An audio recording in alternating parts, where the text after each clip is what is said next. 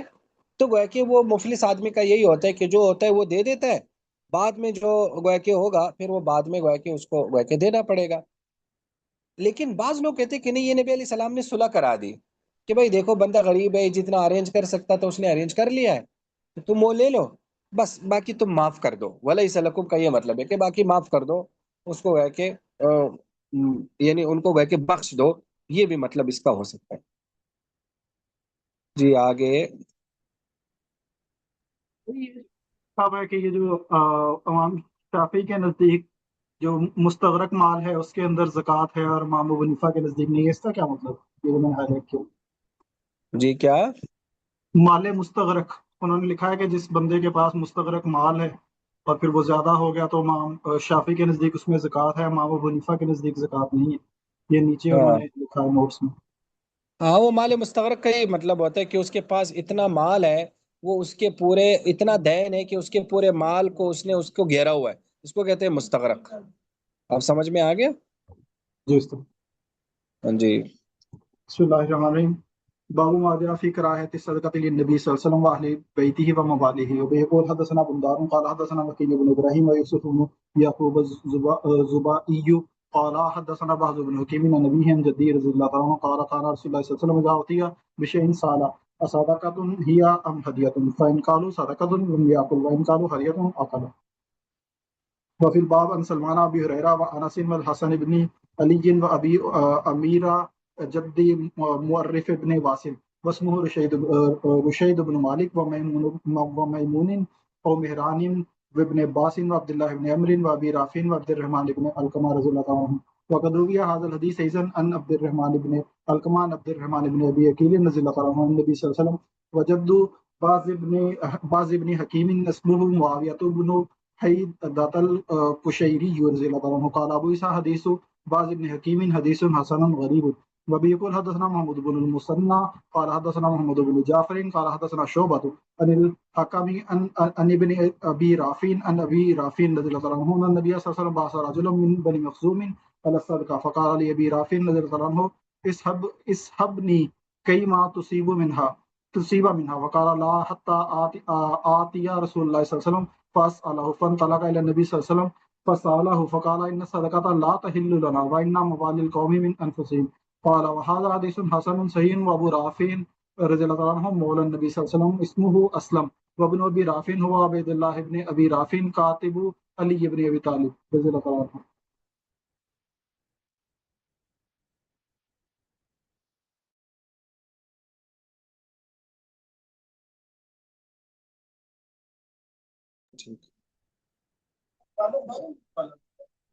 باب ما جاء فی کرایت الصدقہ للنبی صلی اللہ علیہ بیتی و موالیہ، کہ نبی علیہ الصلوۃ والسلام کے خاندان کے لیے، آپ کے اہل بیت کے لیے اور آپ کے آزاد کردہ غلاموں کے لیے صدقے کی کرایت۔ تو نبی علیہ الصلوۃ والسلام کے پاس اذاوتی بشین جب کوئی چیز لائی جاتی تھی، سأل تو آپ پوچھتے تھے اصدقۃ یا ام ہدیہ، کیا یہ صدقہ ہے یا ہدیہ ہے؟ اگر وہ کہتے تھے صدقہ تو آپ نہیں کھاتے تھے، اور اگر وہ کہتے تھے ہدیہ ہے تو آپ کھا لیتے تھے۔ تو آگے دوسری حدیث ہے کہ حضرت ابو رافع کہتے ہیں کہ نبی علیہ السلام نے ایک آدمی کو بھیجا بنو مخزوم میں سے صدقہ پر، تو انہوں نے ابو رافع سے کہا اسحبنی کئی ما تصیب مینا، کہ مجھے بھی ساتھ کرو تاکہ جو تمہیں ملے وہ کہ وہ مجھے بھی ملے۔ تو انہوں نے کہا نہیں، یہاں تک کہ میں نبی علیہ السلام سے پوچھوں، میں پہلے آپ سے سوال کروں۔ وہ نبی علیہ السلام کے پاس گئے تو ان سے پوچھا تھا، میں صدقہ تو ہمارے لیے حلال نہیں ہے، اور جو قوم کا مولا ہوتا ہے، یعنی جو قوم کا آزاد کردہ غلام ہوتا ہے، وہ ہم میں سے ہی ہے۔ تو یہ ابو رافع اصل میں آپ علیہ السلام کے آزاد کردہ غلام تھے۔ واضح حدیث حسن و ابو رافع مولا نبی وسلم اسم اسلم وابن ابی رافع عبید اللہ بن ابی رافع کاتب علی ابن ابی طالب۔ دیکھو یہاں پہلے تھوڑا سا سمجھ لیں کہ نبی علیہ الصلوۃ والسلام کے خاندان کا شجرہ، آپ سمجھتے ہیں کہ آپ علیہ الصلوۃ والسلام ابو عبد المطلب کے پوتے تھے نا؟ تو عبد المطلب کے جو جتنے بھی بیٹے تھے، 12 بیٹے تھے عبد المطلب کے، نبی علیہ السلام کے والد سمیت۔ اب عبد المطلب کے بیٹوں میں سے ایک تو حضرت عباس کی اولاد کے لیے اس کو زکوٰۃ حلال نہیں ہے، عباسی۔ حارث بن عبد المطلب کے اولاد کے لیے، اور ابو طالب کی اولاد کے لیے، ابو طالب۔ لیکن ابو طالب کے بھی صرف 3 بیٹوں کی اولاد کے لیے، ایک حضرت علی، ایک حضرت جعفر، اور ایک حضرت عقیل۔ تو یہاں بنو ہاشم سے مراد یہ ہے، یہ آپ نے ذہن میں رکھنا، حضرت عباس کی تمام اولاد، حارث بن عبد المطلب کی تمام اولاد، ابو طالب کی 3 خاندان، ایک حضرت علی کی تمام اولاد، حضرت جعفر کی تمام اولاد، حضرت عقیل کی تمام اولاد۔ یہ ان کے ایک بیٹے تھے طالب، جن کے نام پر ابو طالب ہے، وہ میرے خیال میں حالت کفر میں فوت ہوئے تھے۔ تو ایک تو یہ۔ اب نبی علیہ الصلوۃ والسلام کی چونکہ کوئی بیٹا نہیں تھا، تو آپ کی نسل آپ کی صاحبزادی حضرت فاطمہ سے چلی تھی، تو وہ جو حضرات حسنین ہیں، اب ان کو پھر سادات کہتے ہیں۔ تو بنو ہاشم اور بنو سادات دونوں کے لیے گویا کہ اس کو نہیں دے سکتے۔ لیکن مسئلہ یہ کہ کہا جاتا ہے کہ یہ جو حضرت عباس کی اولاد ہے نا، اور حضرت حارث بن عبد المطلب کی اولاد ہے، ان کی پہچان اب باقی رہی نہیں، کہ ان کی پہچان ہی نہیں باقی رہی کہ یہ کون ہے، کہاں ہے، ان کے نسب نامے زیادہ موجود نہیں ہے۔ اگر کوئی حقیقی عباسی ہو پھر تو ٹھیک ہے۔ تو عام طور پر یہ مسئلہ مشہور ہے سادات سے، حالانکہ سادات نہیں ہے، اس میں جو بنو ہاشم کے لوگ ہیں وہ بھی اس میں شامل ہیں، یعنی عباسی اور حضرت حارث بن عبد المطلب اور حضرت عقیل حضرت جعفر کی اولاد بھی۔ تو لیکن سادات کا زیادہ ہائی لائٹ ہو گیا ہے۔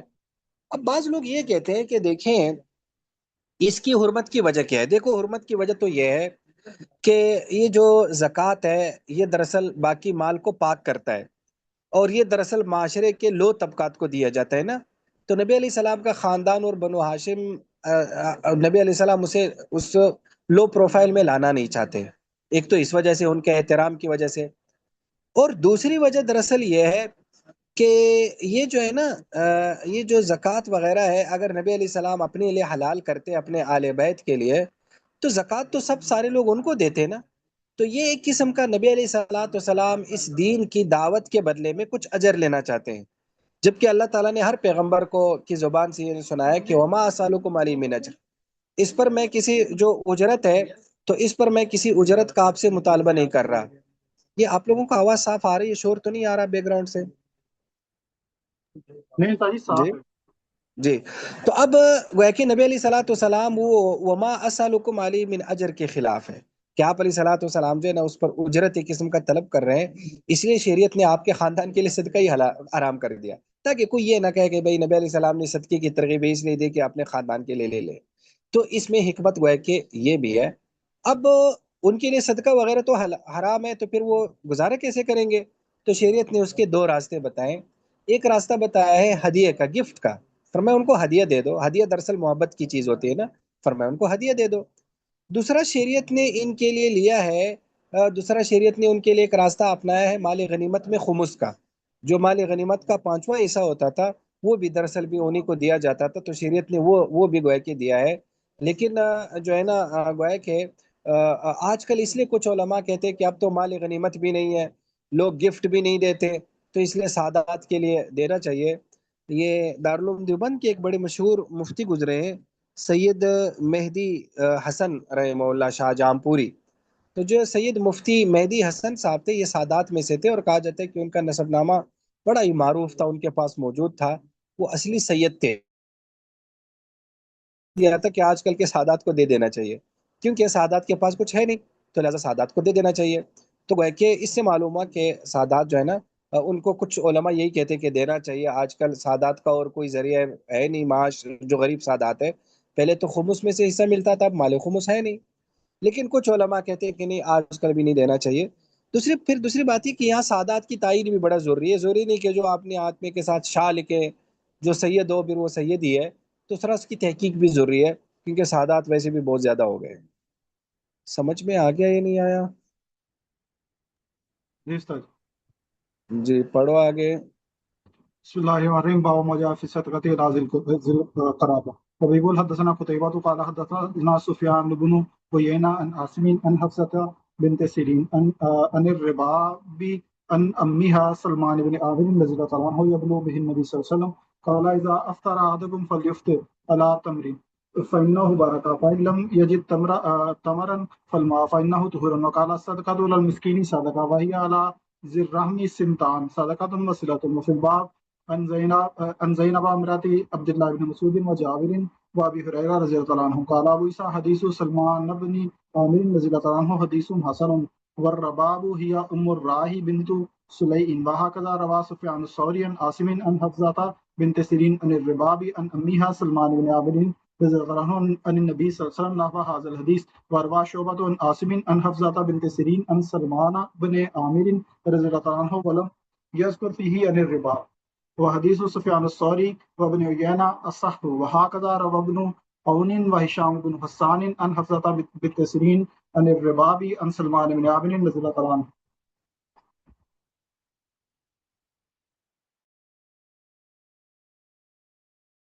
جی آپ اس روایت کی ذرا سند دیکھیں. قتیبہ امام ترمذی کے استاد ہے. قتیبہ سے سفیان بن عیینہ ہے. سفیان بن عیینہ عاصم سے روایت کرتے ہیں. عاصم حفصہ بنت سیرین سے روایت کرتے ہیں. حفصہ بنت سیرین یہ محمد بن سیرین کی ہمشیرہ ہے. بہت بڑی عالمہ گزری ہے اور اللہ نے کمال کا علم دیا تھا. بسا اوقات جب محمد بن سیرین سے کوئی چیز پوچھی جاتی تھی تو وہ کہتے تھے یار میری بہن سے بھی پہلے اس کو نہ تصدیق کرا لو. اور کوئی ابن سیرین نے بھی ان سے چیزیں لی ہیں. تو اب آپ دیکھو عاصم مرد ہے نا، انہوں نے حفصہ بنت سیرین سے حدیث لیے پڑھی ہے. پھر اس کے بعد رباب آ رہا ہے. رباب بھی ایک خاتون ہے، یہ بھی مشہور خاتون ہے. اب رباب روایت لے رہی ہے کس سے؟ اپنے چچا سلمان بن عامر سے. وہ مرد ہے تو گویا کہ مرد کا عورت سے، عورت کا مرد سے پڑھنا ثابت ہو رہا ہے یا نہیں؟ ورنہ تو یہ حدیثیں اب تک کیسے پہنچتی؟ حضرت حفصہ بنت سیرین کی درسگاہیں اگر آپ دیکھیں، ان کا اگر آپ وہ انداز دیکھیں تو کیا ان کی گویا کا علم تھا ان لوگوں کا. تو یہ امام ترمذی سے کتنا آگے آ رہے ہیں نا. امام ترمذی کے استاد قتیبہ ہے، ان کے استاد سفیان ہے، ان کے استاد عاصم ہے. تو یہ گویا کہ ان کی پردادا اساتذہ میں بنتی ہے امام ترمذی جیسے شخص کی، ان کی شخصیت کی. تو اس لیے ایک تو یہ بتانا تھا. دوسرا اب یہ کہ صدقہ علی ذی القرابہ، رشتہ داروں پر صدقہ کرنا. تو نبی علیہ السلام نے فرمایا جب تم میں سے کوئی افطار کرے فلیفطر علی تمر، کھجور پر افطار کرے اس لیے کہ اس میں برکت ہے. اگر کھجور نہ ہو تو پانی، اس لیے کہ وہ بھی پاکی ہے. پھر آپ نے فرمایا مسکین پر صدقہ کرنا یہ صدقہ ہے، اور وہ رشتہ داروں پر دو ہے یعنی ڈبل ہے. یعنی مسکین پر آپ صدقہ کرو گے، لیکن اگر آپ مسکین رشتہ دار پر صدقہ کرو گے تو وہ ڈبل ہو جائے گا. صدقہ وسیلہ یعنی ایک تو صدقہ ہے اور صلہ رحمی ہے. وفی الباب عن زینب امرت عبداللہ ابن مسعود و جابر و ابی ہریرہ قال ابو عیسیٰ حدیث سلمان ابن عامر حدیث حسن. اب آگے انہوں نے بتایا رباب جو ہے یہ ام رائح بنت صلیح ہے. کہتے ایسی سفیان ثوری نے ان عاصم ان حفصہ بنت سیرین ان الرباب اور ام یا سلمان ان نبی وسلم. جبکہ شعبہ یوں روایت کرتے روا شعبہ ان عاصم ان حفصہ ان سلمان بن عامر. اس میں وہ رباب کا ذکر نہیں کر رہے ہیں. تو کہہ رہے سفیان ثوری اور ابن عیینہ کی حدیث زیادہ صحیح ہے. ایسی ابن عون اور ہشام بن حسان حفصہ بنت سیرین سے، وہ رباب سے، وہ سلمان بن عامر سے. دیکھو اس میں یہ سمجھو ذل قرابہ سے کن کن رشتہ داروں کو زکوٰۃ نہیں دے سکتے. دو قسم کے رشتہ دار زکوٰۃ کے اہل نہیں ہیں، باقی سارے اہل ہیں. ایک وہ جن سے ہماری ولادت کا تعلق ہے. ولادت سے مراد ہے یا تو ہم ان سے پیدا ہوئے ہیں یا وہ ہم سے پیدا ہوئے ہیں. جیسے مثلا انسان کی مائیں، دادائیں، نانائیں، دادا، نانا، یہ جتنی بھی آبا و اجداد میں آتے ہیں، یا جو انسان سے پیدا ہوئے ہیں جیسے انسان کے بیٹے ہو گئے، بیٹیاں ہو گئی، پوتے ہو گئے، پوتیاں ہو گئی، نوازے ہو گئے، نوازیاں ہو گئی. تو جن سے ہمارا ولادت کا تعلق ہے یا ابوت کا یا بنوت کا، یہ گویا کہ ایک تو وہ رشتہ دار ہے. دوسرے جن سے ہمارے نکاح کا رشتہ ہے میاں بیوی بھی ایک دوسرے کو زکوٰۃ نہیں دے سکتے۔ اس کے علاوہ ہر رشتہ دار کو زکوٰۃ دی جا سکتی ہے، جس میں بھائی بھی ہے، جس میں ہمشیرہ بھی ہے، جس میں پھوپھی بھی ہے، جس میں خالہ بھی ہے، چچا بھی ہے، چچا زاد بھائی بھی ہے، ماموں بھی ہے، سب کو زکوٰۃ جو ہے نا گویا کہ وہ دے سکتے ہیں۔ صرف ان دو قسم کے رشتہ داروں کو زکوٰۃ نہیں دے سکتے۔ اب یہ بات سمجھ میں آ گئی؟ استاد جی جو فرسٹ کیٹیگری ہے ولادت والا، کیا اس کے اندر یہ ڈیفائن نہیں ہے کہ جو فرسٹ ہے، مثال کے طور پر ماں باپ اور نیچے والے صرف جو فرسٹ اولاد ہے، اس کے جی علاوہ جو جد ہے اوپر ماں باپ سے اوپر یا جو ہے نا اپنے بیٹوں یا بیٹیوں سے نیچے والے ہیں، ان کو دیا جا سکتا ہے؟ نہیں، نہیں دے سکتے نا، کیوں دیں گے؟ نہ باپ کو دے سکتے، نہ دادا کو، نہ پر دادا کو، کسی کو بھی نہیں دے سکتے۔ سمجھ میں آ گیا؟ جی صحیح۔ میں تو ابھی اس میں نے کہا شاید یہ فرسٹ والے ہیں، اس کے علاوہ باقیوں کو دیا جا نہیں نہیں، سکتا ہے۔ فرسٹ والے نہیں، سب کو نہیں دے سکتے۔ چاہے بابا آدم علیہ السلام آ جائے، ان کو بھی نہیں دے سکتے، کیونکہ ان سے ہم پیدا ہوئے نا۔ تو چاہے آگے بھی بہت نواسے پڑ نواسے آ جائے، جن کے ساتھ بھی ولادت کا تعلق آپ کا جڑ گیا، ظاہر ہے وہ بھی ہم سے ولادت کا ہی تعلق جڑا ہے نا۔ دادا نہ ہوتے تو ہمارے والد نہ ہوتے، ٹھیک ہے؟ اسی طرح ہمارے بیٹے نہ ہوتے تو نواسے نہ ہوتے، پوتے نہ ہوتے، تو اس لیے وہ ولادت میں، اس کو شریعت کی فقہ کی اصطلاح میں کہتے ہیں اصول و فروع۔ جو آپ کے اصول و فروع ہے وہ سارے جو ہے نا وہ ہے کہ وہ زکوٰۃ کے اہل نہیں ہے۔ اب یہاں سب سے قریبی تو یہ زکوٰۃ تو ان کو دینی چاہیے۔ تو اصل میں شریعت اس بارے میں یہ کہتی ہے کہ جو تمہارے باپ ہیں، جو تمہاری مائیں ہیں، انہیں تم زکوٰۃ سے مت پالو۔ ان کا صدقہ تو تمہاری ذمہ، ان کا نفقہ تو ویسے ہی تمہاری ذمہ فرض ہے، ضروری ہے۔ جو تمہاری اولاد ہے اس کا نفقہ تو ویسے ہی تمہاری ذمہ ہے۔ زکوٰۃ سے انہیں نہیں پال سکتے، زکوٰۃ تو گھر سے باہر نکالنی ہے، وہ تو ویسے ہی ہماری ذمہ ضروری ہے کہ ان کا ہم نے وہ ہے کہ نفقہ ادا کرنا ہے، اس لیے ان کو زکوٰۃ نہیں دے سکتے۔ بیوی کو بھی اس لیے زکوٰۃ نہیں دے سکتے کہ بیوی کا نفقہ انسان پر فرض ہے، تو فرض والا نفقہ وہ زکوٰۃ سے کیسے ادا کر سکتا ہے؟ تو اس لیے باقی بیوی پر شوہر کو کیوں نہیں دے سکتی؟ اس لیے کہ اگر بیوی شوہر کو دے گی تو شوہر نے تو ریٹرن میں بیوی کا ہی نفقہ دینا ہے نا، تو گویا کہ اس طرح سے وہ مال گھر میں ہی رہا، یہ ادھر چلا گیا پھر واپس آ گیا، پھر بیوی کے پاس آ گیا، اس لیے پھر شریعت اس کو ایک قسم کا ہیلا سمجھتی ہے اور پھر کہتے ہیں کہ اس کی اجازت نہیں۔ یہ سمجھ میں آ گیا اب یا نہیں؟ جی استاد جی جی۔ استاد جی شکریہ۔ جی آگے پڑھو۔ صحیح ہے، اگر بیوی نے زکوٰۃ دینی ہو اور شوہر جو ہے وہ غریب ہو، اس کے پاس نہ ہو، تو پھر وہ بیوی باہر دے گی کسی کو زکوٰۃ؟ ہاں باہر دے گی، شوہر کو نہیں دے سکتی۔ جی ٹھیک ہے۔ بعض علماء کیا بیوی شوہر کو دے سکتی ہے، لیکن ہمارے احناف کیا نہیں دے سکتے۔ جی ٹھیک ہے۔ بسم اللہ الرحمن الرحیم، باب السلام ما علیکم جاء۔ سر۔ وعلیکم السلام، جی پوچھیں۔ ارے سر، ہاں جی، حضرت عبداللہ بن مسعود کے بارے میں ہے کہ ان کی بیوی ان کو طلاق مثلا یہ زکوٰۃ کے بارے میں کوئی ہے ایسا مسئلہ؟ ہاں ہے، عبداللہ بن مسعود کی بیوی حضرت زینب بہت امیر کبیر خواتین میں سے تھی، ان کو بڑا ایک ذوق تھا تجارت کا اور ان چیزوں کا، وہ امیر اور خواتین میں سے تھی۔ وہ نبی علیہ السلام سے پوچھنے کے لیے آئی بھی، لیکن ہاں جی اس کے ہم وہاں صدقے کا مراد لیتے ہیں کہ یہ فرض زکوٰۃ مراد نہیں ہے۔ نفلی صدقہ تو آپ کسی کو بھی دے سکتے ہیں نا، وہ نفلی صدقہ مراد ہے، فرض زکوٰۃ نہیں دے سکتے، تو لہٰذا اس کی ہم بالکل نفلی صحیح۔ صدقے سے تعویل کرتے ہیں۔ ہوں، نفلی صدقہ سمجھ دے گئے؟ سکتے ہیں۔ اور نفلی صدقہ تو دے سکتے ہیں، نفلی تو صدقہ تو آپ کسی کو بھی دے سکتے ہیں، یعنی آپ کسی بھی مال میں صدقے کی نیت کر سکتے ہیں، تو نفلی صدقہ تو ہر ایک بالکل کو ٹھیک، دیا جا سکتا ہے۔ صحیح۔ جی بسم الله الرحمن الرحيم، باب ما جاء ان في المال حقا سوى الزكاة. وبه يقول حدثنا محمد بن مدوية قال حدثنا الاسود بن عامر عن شريك عن ابي حمزة عن الشعبي عن فاطمة بنت قيس رضي الله عنها قالت سألت او سئل النبي صلى الله عليه وسلم عن الزكاة فقال ان في المال حقا سوى الزكاة ثم طلع هذه الآية التي في البقرة ليس البر ان تولوا وجوهكم الآية. وبيقول حدثنا عبد الله بن عبد الرحمن قال حدثنا محمد بن دفيل عن شريك عن ابي حمزه عن عامر عن فاطمه بنت قيس رضي الله عنها عن النبي صلى الله عليه وسلم قال ان في المال حقا سوى الزكاة. قال ابو عيسى هذا حديث اسناده ليس بذاك وابو حمزه ميمون الاعور يضعف وروى بيان واسماعيل بن سالم عن الشعبي هذا الحديث قوله وهذا اصح.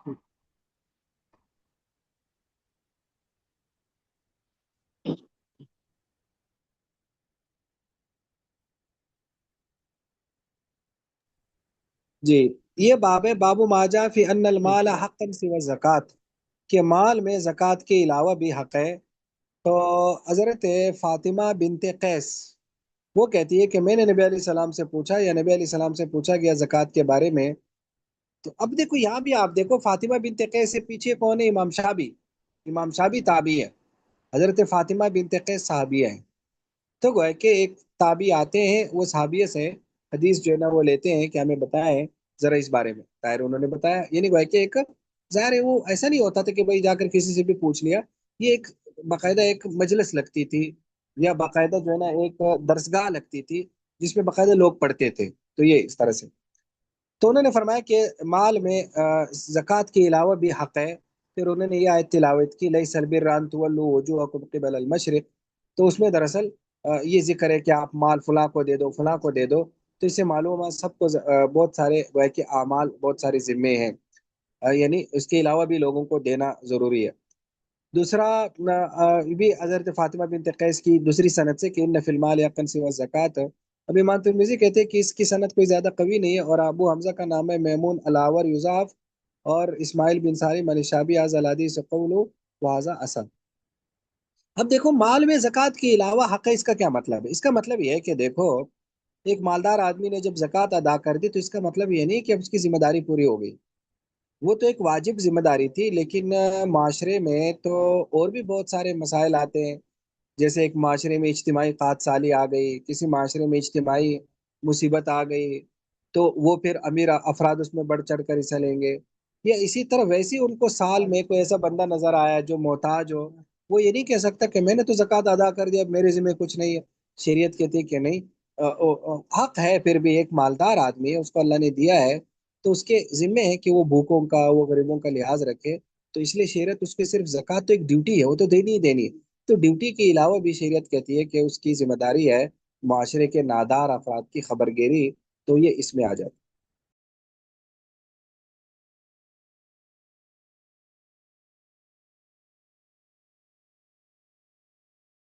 یہ ایک اور باب اور پڑھو آگے۔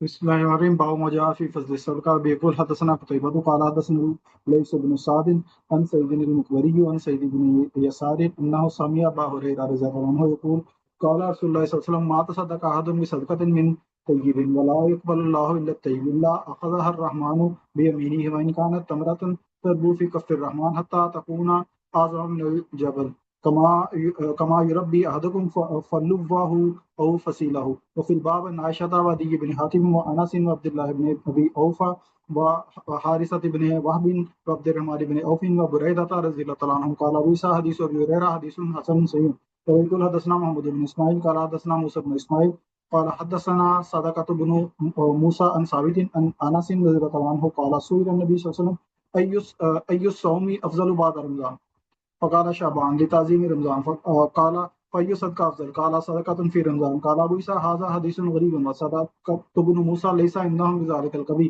ويقول حدثنا عقبة بن مكرم البصري قال حدثنا عبد الله بن عيسى الخزاز عن يونس بن عبيد عن الحسن عن أنس بن مالك رضي الله عنه قال قال رسول الله صلى الله عليه وسلم إن الصدقة لا تطفئ غضب الرب وتدفع ميتة السوء قال هذا حديث حسن غريب من هذا البدء ويقول حدثنا أبو كريب محمد بن قال حدثنا وكيع قال حدثنا عباد بن منصور قال حدثنا القاسم بن محمد قال سمعت ابا هريره رضي الله عنه يقول قال رسول الله صلى الله عليه وسلم ان الله يقبل الصدقه وياخذها بيمينه فيربيها لاحدكم كما يربي احدكم مهرا حتى ان اللقمه لا تصير مثل احد وتصديق ذلك في كتاب الله عز وجل الم يعلم ان الله هو يقبل التوبه عن عباده وياخذ الصدقات ويمحق الله الربا ويربي الصدقات قال هذا حديث صحيح وقد روي عن عائشة رضي الله عنها عن النبي صلى الله عليه وسلم نحو هذا وقد قال غير واحد من أهل العلم في هذا الحديث وما يشبه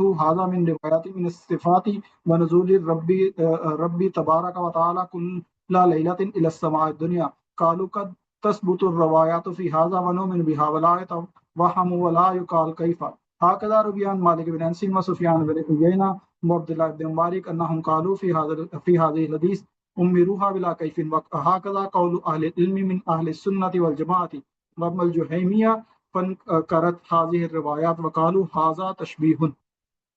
وقد ذكر الله تبارك وتعالى في غير موضع في كتاب اليد والسمع والبصر فتولت جهمية هذه الآيات فسروها على غير ما فسر أهل العلم وقالوا إن الله لم يخلق آدم بيده وقالوا إنما معنى اليد الكبرى.